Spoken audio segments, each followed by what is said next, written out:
resolutions. So is there a motion to amend the agenda to move next to resolutions? Second. You did it. That was great. All right, so it's been moved by Mr. Miller and seconded by Mr. Liverman. All in favor for the revised agenda? Okay, that passes.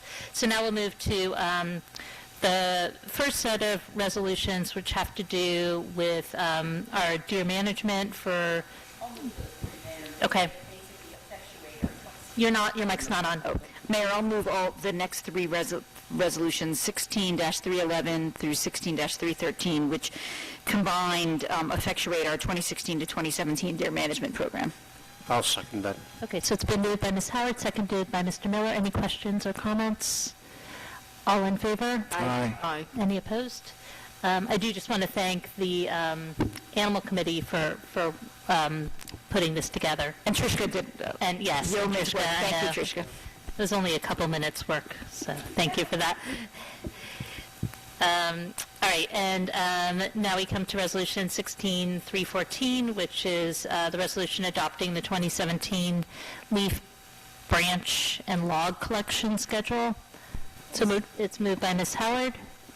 And seconded by Mr. Liverman. Are there any comments or questions on the schedule for this year, or next year? Ms. Krummeler? At Public Works, we did talk about changing it slightly because we have a backup week. Bob, correct me if I'm not characterizing this correctly, but we always add a backup week at the end in December, and so, but this time we're going to explicitly say that on the schedule so that people can be reassured that if the leaves don't fall in the correct order, that according to our schedule, we can make it up.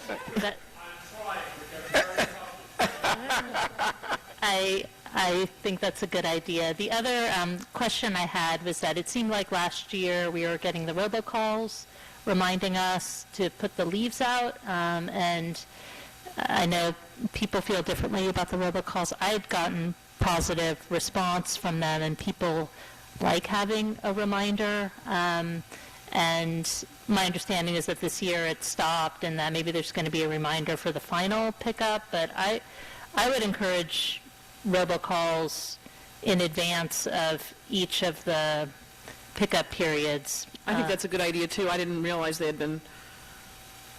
And maybe we can have an opt-out, and maybe it's something for the IT committee if we have the ability to opt people out who don't like getting the messages. But my sense is more people like them than don't like them.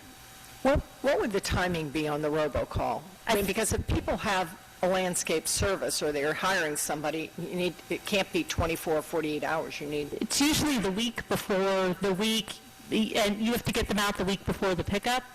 Right, or you can get them out a week before the pickup, but it gives you a week before that.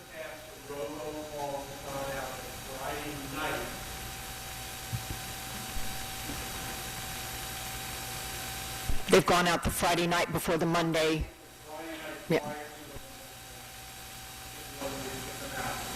We tried all different time frames in which to put them out, and in the end it came down that we were doing them the Friday prior to that Monday's collection, so that people had that as a reminder that that was the weekend to get them out for Monday morning. But the landscapers, when they sign up, they have to sign up every year, and they're given the schedule, so the landscapers get the schedule, know. but the responsibility to speak to the landscapers is not ours and not yours. It's the people that hire, it's the residents, and unfortunately they don't talk to them. They don't tell them not to put the leaves out until the schedule comes. Okay. Right, and we give them. We have probably this year we have our highest total of the number of landscapers that are actually registered. We've actually had staff go around chasing some of them and telling them come in and register. So Roughly what would that number be, do you know? I'm sorry? Do you know what that number is? I don't know what it is off the top of my head, but I know that we've gotten, just in the last couple of weeks, we've had 7 come in and register. We've seen them outside, and we told them, come in and get the schedule.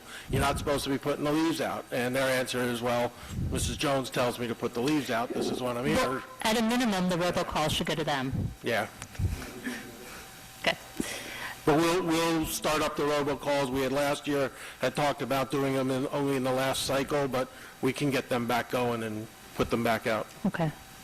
Okay. All right, so there's been a motion and a second. All in favor of the 2017 leaf schedule? Aye.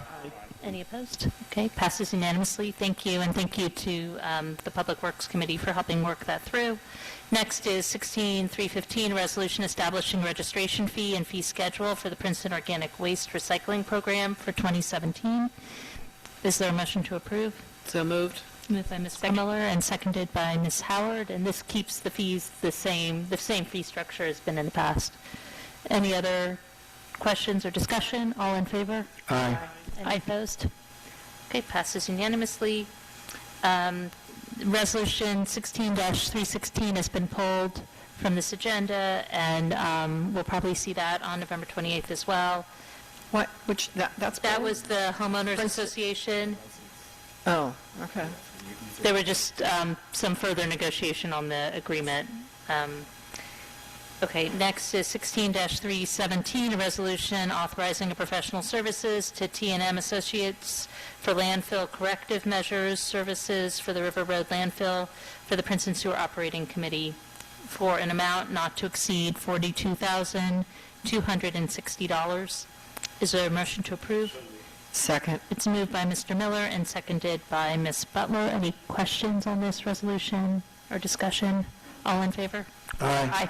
Any opposed? Okay, resolution passes unanimously. Next is 16-318, approving change order number 1 in connection with purchase of Pierce Aero XT 75-foot rear-mounted heavy-duty aerial ladder and Pierce Aero XT triple combination pumper in the amount of $17,398.45, bringing the total not to exceed amount to $1,345,198.23.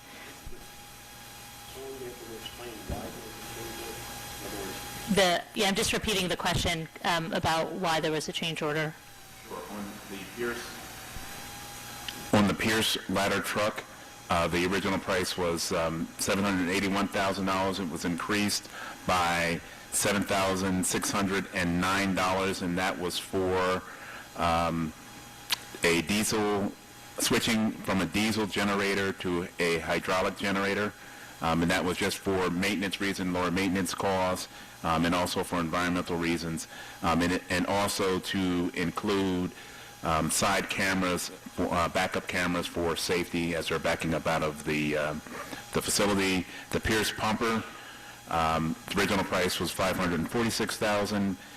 It was increased by $9,788, and that was for, again, the add additional cameras. Warning emergency lights were added to the front bar to meet the NFPA requirements, and also there was additional piping added that was necessary to meet the current engine fleet to standardize the equipment. Is there a motion to approve this? So moved. It's moved by Mr. Liverman. Is there a second? Seconded by Mr. Miller. Any other further questions or discussion? All in favor? Aye. Any opposed? Resolution passes unanimously. Next is 16-319, resolution authorizing execution of use and occupancy agreement with Capital Health for mobile intensive care unit. Is there a motion to approve? It's moved by Ms. Howard. Is there a second? Second. Seconded by Mr. Liverman. Are there any questions or discussion? No, but I'll point out that this is a very important agreement because it stations a Capital Health vehicle in our community that can provide services above and beyond what our own PFARS provides.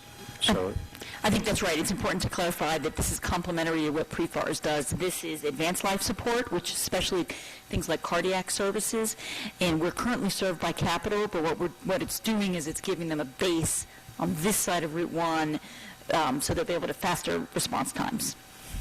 Okay, great. Thank you. All in favor? Aye. Any opposed? Resolution passes unanimously. So now we're done with our resolution.